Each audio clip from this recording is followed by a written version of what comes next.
दिला, आपण यशस्वीपणाने लढा दिला, ताकद टिकवली, पण त्या विचाराच्या माध्यमातून टिकवली. शिवशाहू फुले आंबेडकरांच्या सामाजिक समतेतून त्या ठिकाणी टिकवली.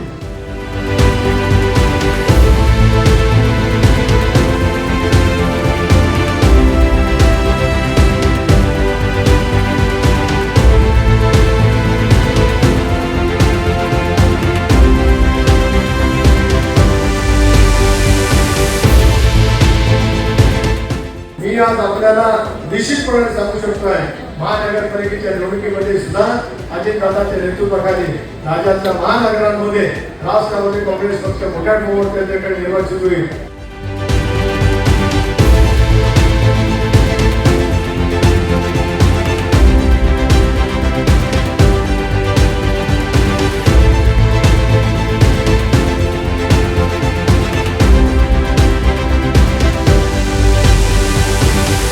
वाजतोय अलार्म, आता दाबू घड्याळाचं बटन. वाजतोय अलार्म, आता दाबू घड्याळाचं बटन.